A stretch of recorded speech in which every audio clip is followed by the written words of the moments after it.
Bonjour. Bonjour à chacun, bonjour à chacune d'entre vous. Et bienvenue dans un nouvel épisode d'Aurélie au Pays des Merveilles. La semaine dernière, c'était le 100e épisode, celui à... Je pense qu'il y en a plus, mais c'est ceux auxquels j'ai mis des numéros. Et au moment où j'enregistre ce 101e, je n'ai plus conscience du numéro. J'avance plus. C'est comme si je n'égrenais plus le chapelet des podcasts où j'enchaînais encore un épisode, ce qui m'est rarement arrivé d'ailleurs. Merci à toi, cher podcast. Avec quoi arrivez-vous au seuil du Pays des Merveilles?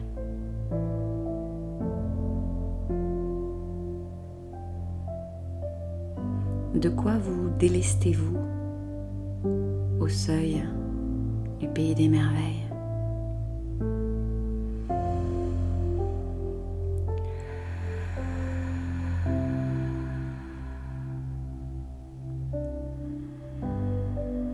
Prenez votre temps.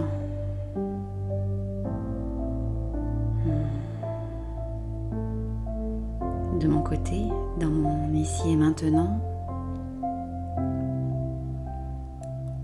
je me déleste de la pensée linéaire. Au moment où j'enregistre, j'ai une image très forte. Depuis ce matin, comme si la pensée linéaire m'empêchait de vivre, de goûter mon essence. J'ai l'image de barbelé en ce moment en vous parlant. Ça me rend triste. Qui vais-je être de l'autre côté de la pensée linéaire? Vais-je savoir faire?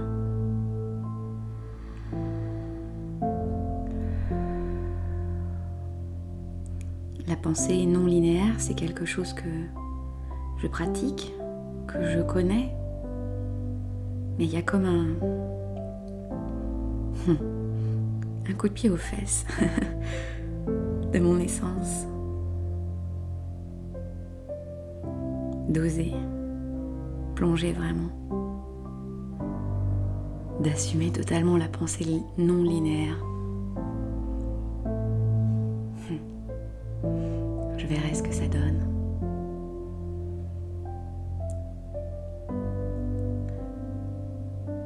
On y va?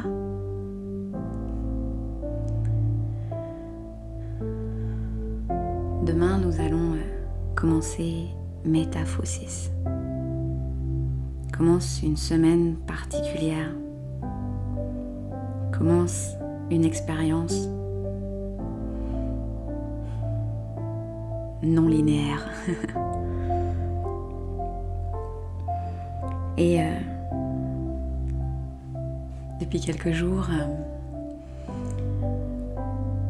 le mot est très présent, métaphysis dans ma vie. Et mes enfants me demandaient pourquoi métaphysis, tout ça. Et à un moment donné, j'ai eu un flash de la lycéenne que j'étais en cours de philo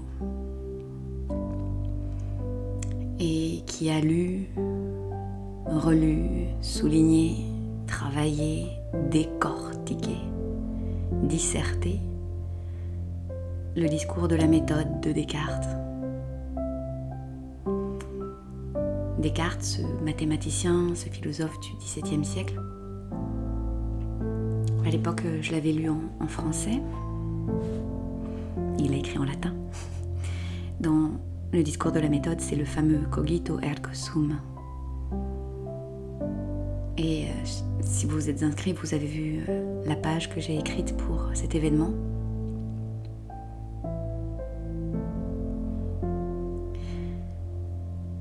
Et je me rends compte que Descartes fait du chemin avec moi. En fait, vous ne m'entendrez pas refuser. Je ne refuserai pas le cogito que je suis. Mais maintenant, je suis prête à lui donner plus d'ampleur, plus de matière.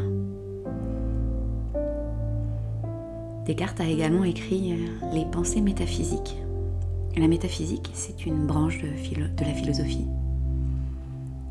En métaphysique, nous étudions des concepts comme l'espace, le temps, les possibilités, la conscience, la nature de la conscience.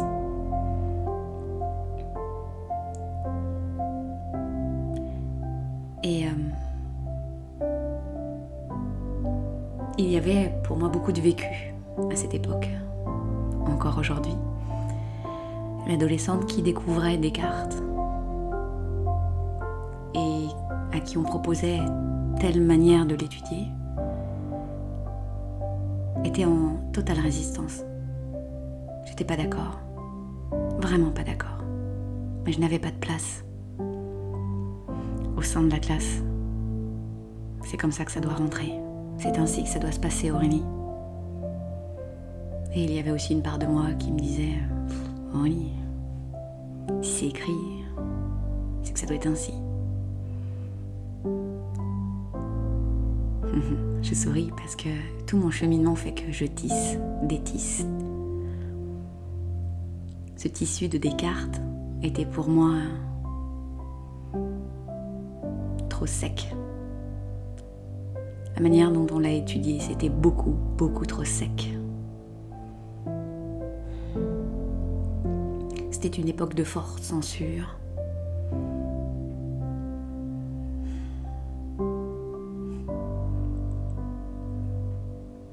Nous n'avons pas changé. La censure est toujours présente. Observez là où vous vous censurez.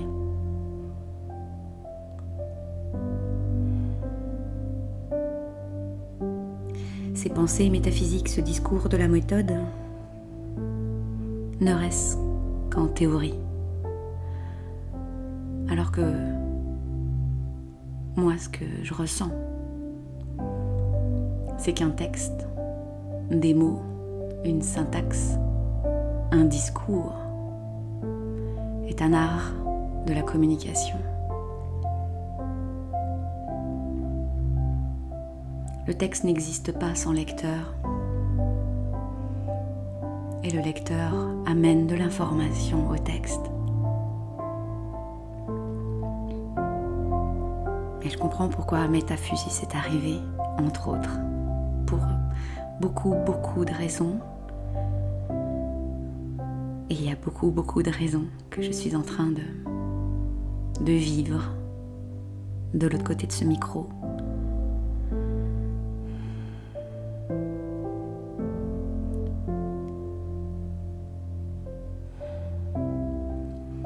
Nous ne pouvons plus rester en théorie. Le pays de la théorie est sec, aride, productif, efficace, isolant, fade, mourant.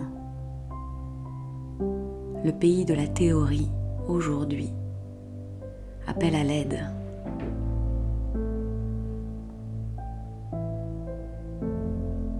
Il y a si vous avez fait du grec ancien, on a dû vous montrer une formule syntaxique très courante chez les Grecs, surtout dans leurs écrits et leurs discours. Et pour créer un parallèle dans leurs phrases ou leurs paragraphes, ils vont commencer par tomen logo en théorie, puis tome to de ergo en pratique. Oui, le pays de la théorie appelle la puissance de la pratique.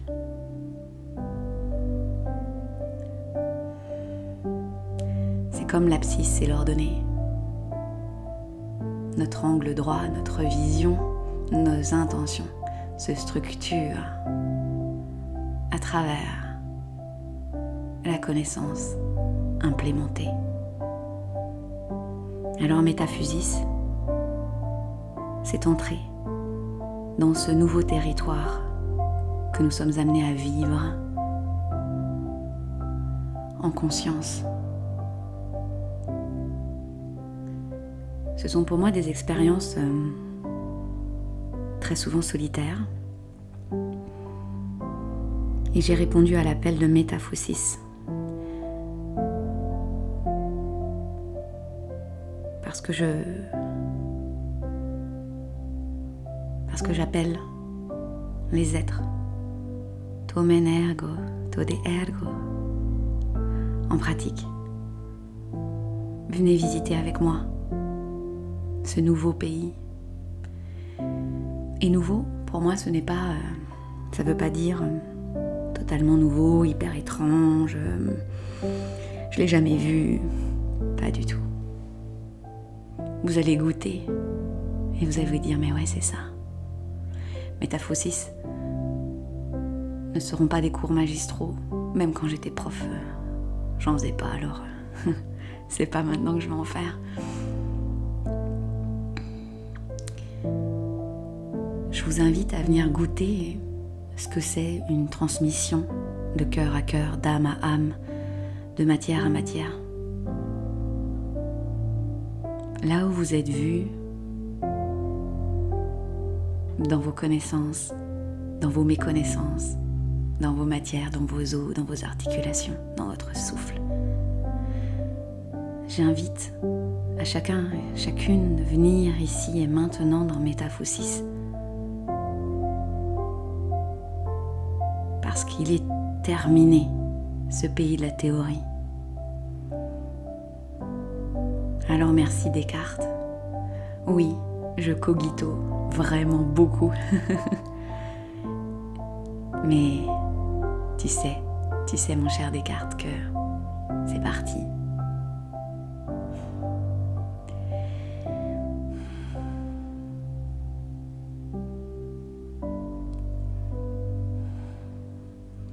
Je vais aussi être très sincère. C'est pas joli ça, très sincère, mais je ne transmettrai pas d'un espace d'incohérence. Je ne me relie qu'à une seule chose, l'instant présent, la matière de la présence qui coule en moi et qui me relie à vous. Et en ce moment, mes corps vivent des séparations. Alors bien sûr, depuis ces années où je m'ouvre à cela, où j'ose venir en podcast, sur les réseaux, me dire ce qui vibre, je l'ai déjà vécu et je sais que ça va continuer. C'est très souvent ce qui se passe avant un événement, avant une prochaine cohorte. Parce que je le sais, je l'ai vu dans mon agenda. La prochaine cohorte du cercle de feu est là. Et je brûle. Je brûle des parts de moi. Et je peux vous dire qu'aujourd'hui, je résiste. J'aimerais vraiment que ce soit linéaire. J'aimerais vraiment comprendre. Et pour l'instant, je marche. En plein brouillard. Mais je me lâche pas. Parce que c'est beaucoup plus grand que moi. Et puis, l'humaine que je suis aime l'aventure. Alors c'est parti. Je vous parlais de Descartes au début de cet épisode. Et avant de faire l'épisode, j'ai entendu va voir ta bibliothèque d'il y a quelques années. Donc j'ai une boîte où j'ai beaucoup fait de tri dans mes livres, mais il y a des livres que j'ai gardés. Et l'un des premiers que j'ai acheté, peut-être que c'était après le traité de la bienveillance de Ricard, où j'avais découvert la neuroplasticité cérébrale. Et là, c'était Dancing Party. Un livre qui, en fait, quand je l'ai... il est venu à moi aujourd'hui, là. Je l'ai relu un petit peu. Et ça m'a rassurée. Je suis sur la voie. Ce que je transmets, je suis pas folle. Ce que je pratique avec mes clientes et avec vous dans Métaphysis, ça sonne hyper juste. Autrement, je le ferais pas de toute manière. Sur ce livre, il y a L'homme de Vitruve de Leonardo da Vinci. Vitruve, grand architecte. Et c'est comme ça que je sens les corps. Je les vois comme des architectures très dansantes.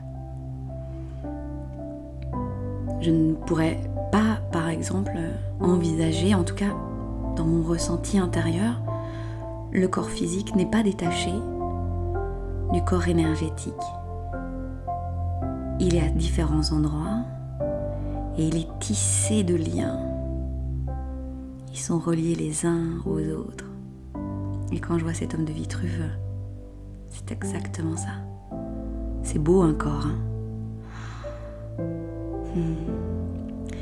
Peut-être que vous êtes deviné, si vous avez l'édition Albin Michel. Donc c'est le livre, l'un des livres de Michel Odoul. Dis-moi où tu as mal et je te dirai pourquoi. Donc Michel Odoul, fondateur de l'Institut français de Shiatsu, qui a écrit plusieurs ouvrages. Et il m'avait beaucoup rassurée parce que il y a beaucoup de choses en moi que je connais depuis tout le temps. Et de lire d'autres personnes, les écrire, me les expliquer avec leurs propres mots, me permet de me déposer. Donc aujourd'hui, ma pensée linéaire est rassurée. Et je vais vous lire quelques passages. Il commence par... moi j'aime bien les auteurs qui mettent des citations au début, là. À qui dédicace et Odoul, Michel, dédicace au tout début. Il écrit « À ce maître intérieur qui sait si bien nous inspirer quand nous laissons la vie vivre et respirer en nous. » Et pour ceux qui me suivent depuis un moment, puis celles qui travaillent avec moi, vous comprenez comment c'est tellement ça. Mon travail, mon œuvre, c'est de laisser respirer le maître intérieur. Moi j'appelle cela l'essence, la note, la faire vibrer. Et on parle tous de la même chose, de la présence, de l'amour. Et, attendez, il y avait une citation de Khalil Gibran. Il cite « Aucun homme ne peut rien vous révéler, sinon ce qui repose déjà à demi endormi dans l'aube de votre connaissance. » J'ai des frissons partout, je vous la refais. « Aucun homme ne peut rien vous révéler, sinon ce qui repose déjà en demi endormi dans l'aube de votre connaissance. » Waouh! Je ne suis pas celle qui va vous révéler votre vérité. Je tiens l'espace. Je tiens des codes. Et vous avez les clés. Je ne bouge pas. Parce que moi, l'humaine que je suis, j'aime tellement voir quand la lumière se révèle. Je la sens, je la vois, je l'entends. Et pour moi, c'est très nourrissant. Mon âme danse, mon esprit danse, mon cœur bat la chamade. C'est vraiment une expérience unique pour moi. Donc Khalil, je suis tout à fait d'accord avec toi. Quand il dit « dans l'aube de votre connaissance », vous voyez, pour moi, la connaissance, ce n'est pas les mots extérieurs, les théories et les concepts, parce que nous sommes depuis trop longtemps dans le monde de la théorie. La connaissance, c'est la naissance ensemble. Cum cognoscere. C'est je me rassemble, je me reconnais, je me dévoile à vous moi-même, toute pleine de surprises et de vertige. Mais je suis également en naissance avec un groupe, ensemble. C'est ce que j'adore. Je suis en train de tourner les pages. Ça finit en mode ASMR mon truc. Oh. Je pense que je vais le relire différemment avec... je pense que je l'avais lu à une époque où j'étais en refus, en résistance totale du côté chamanique de mon être. J'avais rencontré mes 2 maîtres Reiki. Ça a été une période très très intense pour moi. Les niveaux ont été passés en un an et demi. Et ça a été très intense, tellement vivant, tellement de reconnaissance et aussi d'inconfort. Et vous savez, c'est ça quand on lit ou relit un texte ou quand on réécoute, on revoit quelque chose avec de nouvelles lunettes, ça goûte différent. C'est comme si on avait ajouté ou enlevé du sel, mis un peu de paprika.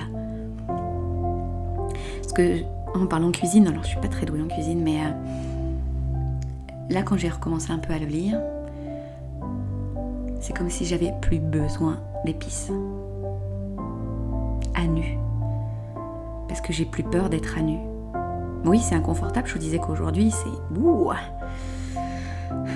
Il y a des nœuds dans mon estomac. Il y a mon diaphragme à droite qui est suspendu, attaché à l'arrière, comme ça, qui fait des nœuds avec le grand dorsal. Je laisse faire sa vie. Je lui prends pas trop la tête. Et il parle donc du... Attendez, qu'est-ce que je voulais vous montrer ?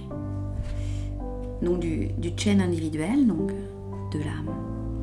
Le Chen, je vais regarder sa définition plus juste. Ouais, c'est ça. Donc c'est notre chemin de vie. Ça va nous rappeler nos lectures de Paulo Coelho. Et il écrit: le but de chaque Chen individuel est de réaliser sa légende personnelle. Et pour cela, il doit vivre toutes les polarités existentielles afin de les transcender et de devenir ce que l'on appelle un être réalisé. Ce que je suis en train de vivre, je suis en train de résister à une polarité.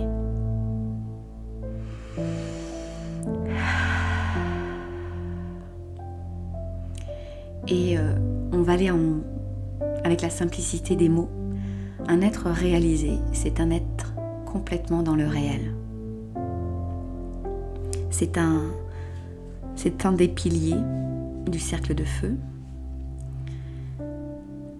de plonger derrière les mécanismes inconscients et de faire émerger notre vérité dans la réalité, dans la vie de tous les jours. C'est pas que je suis trop bien en méditation le matin. Non, c'est tout le temps. Nous avons tous nos travaux d'Hercule à accomplir. Comprenez pourquoi je souris. Mais oui, les récits mythologiques sont des récits de ce que nous traversons. C'est pour ça que j'ai fait le travail avec les archétypes. Parce que c'est présent en nous. Depuis des temps millénaires. On nous a fait croire que ce n'était que des légendes. Pour nous faire croire que nous n'aurons jamais accès à notre légende. Ce n'est pas vrai.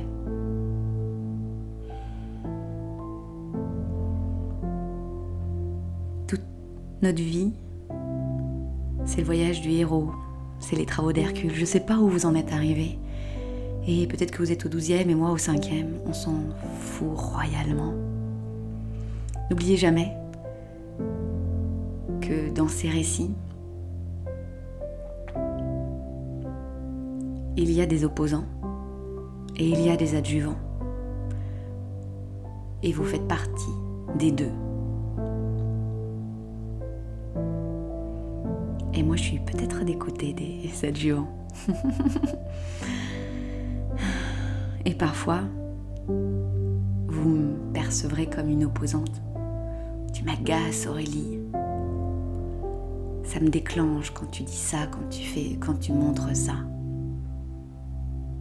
Bougez pas, vous êtes au meilleur endroit. Il continue d'écrire les limites matérielles du monde manifesté, temps, espace, matière, ne permettant pas un vécu simultané de toutes les potentialités. Il va devoir s'y reprendre un certain nombre de fois pour épuiser la palette disponible. Et ça, vous pouvez le voir à l'échelle d'une vie ou à l'échelle de centaines de vies, à l'échelle de votre journée, à l'échelle de votre mois. D'accord ? Et il écrit quelque chose qui résonne énormément pour moi. Cette réalisation passe par le vécu. Le Chen va donc devoir s'incarner, c'est-à-dire apprendre dans une école particulière, qui est celle de la vie. Mais comme à l'école, certaines classes ou certaines leçons peuvent être parfois très difficiles à intégrer, à accepter ou même tout simplement à comprendre. Le Chen doit alors redoubler. Il va devoir se réincarner pour reprendre la leçon là où elle a été abandonnée. Il écrit, c'est le principe même de la réincarnation. Nous verrons d'ailleurs plus loin qu'un principe équivalent. La reproduction de schémas existe pour le Chen. Pour ceux qui ont l'édition de Albin Michel, je viens de lire la fin de la page 27 et le début de la page 28. Donc, quand il m'arrive de me prendre la tête, quand je suis dans un cogito hyper puissant et emprisonnant, je regarde les étoiles, je regarde le ciel, je regarde les autres, et je me dis, oui, tu fais 1m55, t'as 43 ans, hey, t'as tout ton temps, tout va bien, c'est pas si important. Comme diraient les lumineuses, vous verrez dans mon podcast ou sur YouTube, je l'avais interviewé concernant les adolescents. On se lâche la grappe. Parce qu'à quoi on s'agrippe ? À notre grappe d'inconscient, à notre grappe d'histoire. Ouh.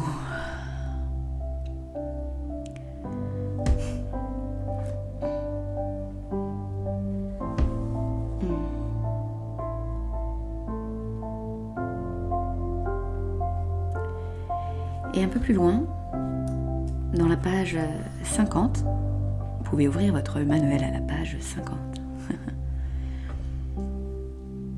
Je l'ai, bien sûr par hasard, je suis tombée sur cette page. On est potes ensemble, le hasard et moi. Vous aussi, je crois que vous avez le même ami que moi. Et ben là, j'étais plus du tout avec les mêmes lunettes qu'il y a 15 ans. Quand j'ai lu ce livre, 10 ans, 12 ans, 13 ans, je sais plus. Ouais, c'est ça. Il dit... Il parle d'éveil de la conscience, d'éveil de conscience. Franchement, au moment où j'ai lu ça, j'ai fait « Qu'est-ce qu'il me raconte ? Éveil de conscience ?» J'ai plutôt l'impression d'être en mode « What the... Qu'est-ce qui se passe ?» Tout s'écroule, toutes mes manières d'avoir organisé ma vie, structuré mon futur et compris mon passé. Ça fonctionne pas comme ça. Alors tu viens me dire éveil de conscience ? Ben laisse-moi refermer mes yeux. C'est trop intense pour moi. Alors que maintenant, là par exemple aujourd'hui, je me dis hey, t'es au palier d'un nouvel éveil de conscience. Je suis en mode plutôt Mario Bros, quoi. Je résiste, mais je résiste pleinement. Je vais voir ce que ça fait. Et puis je vais faire des choix, parce que je vois bien qu'il y a des schémas en moi en mode autodestruction de la puissance qui était en train de s'éveiller. Et j'ai plus envie. Donc voilà, éveil de conscience. Vous n'avez qu'à regarder dans votre rétroviseur de vie. Observez tous ces éveils de conscience que vous avez déjà vécus. Je vous parle pas d'un truc de ouf, hein. Sur les réseaux, on a l'impression qu'il faudrait tellement que ce soit bling bling. Oh. Ouais, non. On va se lâcher la grappe aussi là-dessus. Métaphysisme, pour moi, c'est une expérience intérieure. Rentrer dans mes processus, c'est rentrer dans un espace de non-promesse. Je ne vais pas vous promettre quelque chose. Parce que quand vous rentrez, vous me surprenez. Je le dis souvent en cercle de mentorat. Je dis, hey, ce que tu viens de vivre, je vais le mettre en marketing.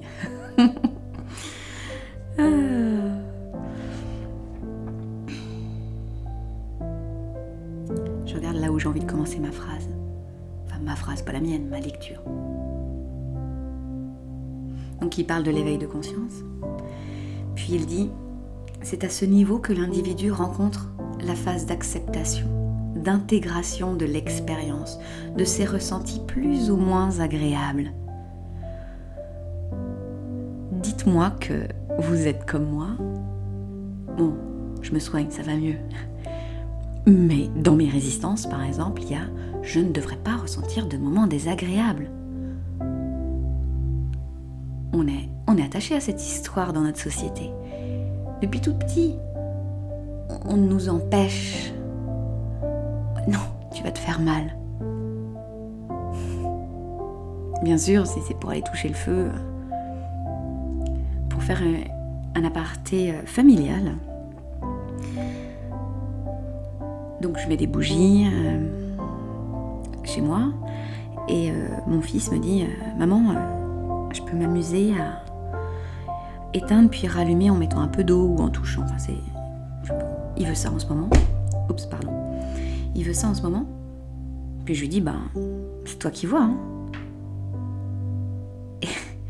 Parce que je lui dis, tu vois, la petite Aurélie, j'avais 8 ans et j'étais dans le garage. Mes parents n'étaient pas là. Donc ça devait être 9 ans, 10 ans. Oui, ils m'auraient pas laissé à cet âge-là, je crois. Et bref, jeune fille aux cheveux hirsutes, j'avais vu qu'il y avait des allumettes. Eh bien, je me suis dit, tiens, je vais les tester. Pas de panique, hein, ça va pas être dramatique à la fin. Et je vais dans le garage et puis je teste comment on allume. J'avais bien observé comment ils faisaient, mes parents, mais je leur avais pas demandé comment ils faisaient. Moi, j'avais entendu, touche pas aux allumettes, Aurélie, c'est dangereux. Tu m'intrigues. Et j'y vais. Je vais essayer de craquer les allumettes. Puis là, subjuguée, je réussis. Genre, Aurélie a réussi quelque chose. Boum. Et là, piou, mode panique, système nerveux dans le tapis. La flamme a été toute petite, hein, mais j'ai eu peur. Donc j'ai éteint avec mes mains. Et je me brûle. Je me fais mal. Et puis, donc là, en fait, j'ai expliqué à mon fils, voilà ce qu'a fait maman. Et après, je me suis fait griller parce que ça sentait le soufre dans le garage. Et ma mère m'a dit, Aurélie, n'aurais-tu pas joué avec les allumettes ? Je ne sais plus ma réponse. Et oui, et c'est pas... J'ai joué 2 fois avec le feu. Allume-cigare dans la voiture, je suis toute seule dans la voiture, ma mère va chercher peut-être du pain. J'appuie sur le bouton pour faire allumer le truc allume-cigare. Là. Moi je comprends pas, moi, il n'y a pas de fumeur, je comprends pas à quoi ça sert, j'ai vu que c'était une cigarette. Je dis ça va allumer. J'enlève, je vois que le petit bitonio a changé de couleur, j'enlève. Je suis en train de me raconter ma vie. Et je mets mon pouce dessus pensant que... Et là, mon Dieu, Oh my goodness, ça fait mal. Et depuis, il y a comme une résistance au désagréable, au douloureux. Ça devrait pas. J'ai peur, je vais mourir. Donc, avec mes enfants, alors, je suis pas mode hyper libre. Non, il y a des parts de moi très contrôlantes, je vous le dis sincèrement. Mais je m'observe et je me soigne, comme je vous disais. Donc voilà. Et donc, mon fils, il a fait le choix. Il a dit, non, moi, j'ai pas envie de me brûler comme toi, maman. Et on apprend à allumer des allumettes ensemble. Mais voilà. Désolée si vous n'aimez pas mes petits moments Aurélie quand elle avait 10 ans. Dites-le moi en commentaire. Je reviens avec Michel. Bonjour Michel. Donc c'est à ce niveau que l'individu rencontre la phase d'acceptation, d'intégration de l'expérience de ses ressentis plus ou moins agréables. Cette phase est difficile car elle appartient encore au monde du conscient et se heurte aux émotions existantes. Donc ça c'est la phase par exemple dans le cercle de feu quand on parle de mécanismes inconscients et que là elles peuvent plus me dire je sais pas, ça n'existe pas. Donc c'est émergence. Donc la vie révèle ce qui doit être révélé à ce moment-là.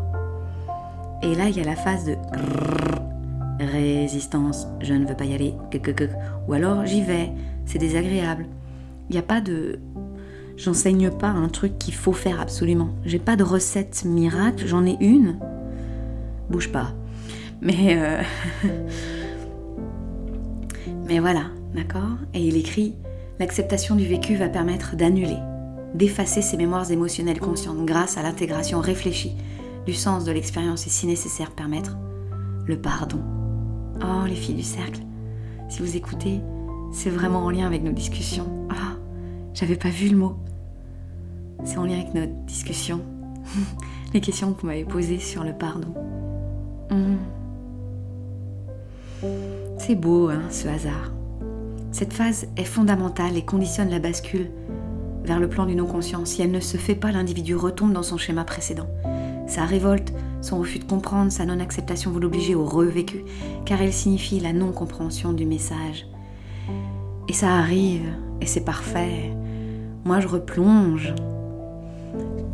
Pour être clair avec vous, je replonge, mais c'est comme si je replongeais pas dans la matière de la même manière.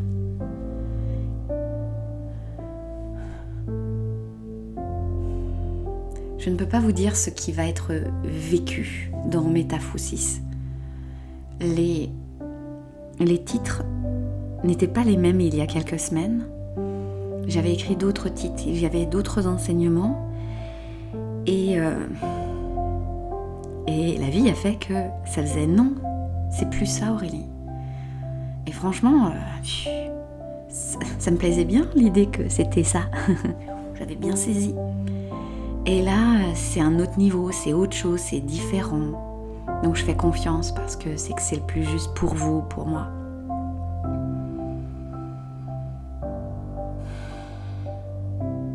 On va aller voir demain le corps expression. Mardi, le corps guide. Jeudi, le corps conscience. Et samedi, je vous retrouve en cercle de mentorat. Inscrivez-vous si ce n'est déjà fait. Pour celles et ceux qui se sont déjà inscrites, vous avez vu que je propose du travail en amont et vous avez accès à la playlist Métamorphoses. Peut-être que oui, nous allons danser. Qui sait? Venez vivre cette expérience en live, oui, ce serait vraiment bon. En replay, c'est parfait. Merci à celles qui viennent me voir, me demander est-ce que c'est juste, tout ça. J'ai vraiment une communauté formidable. Vous êtes des êtres formidables, puissants, responsables, de lumière. Alors, dites oui à Métaphousis. Venez voir ce qui se goûte de l'autre côté. Et si déjà le cercle de feu vous parle, résonne, vous interpelle, vous donne le vertige, venez vers moi, on prend rendez-vous. Et peut-être que vous réservez votre place.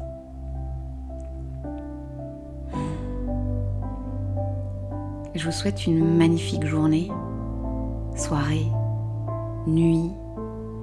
Partagez cet épisode à qui de droit, à qui de cœur, à qui d'âme. Et je vous donne rendez-vous dans la matière. Métaphousis est là pour nous. À bientôt.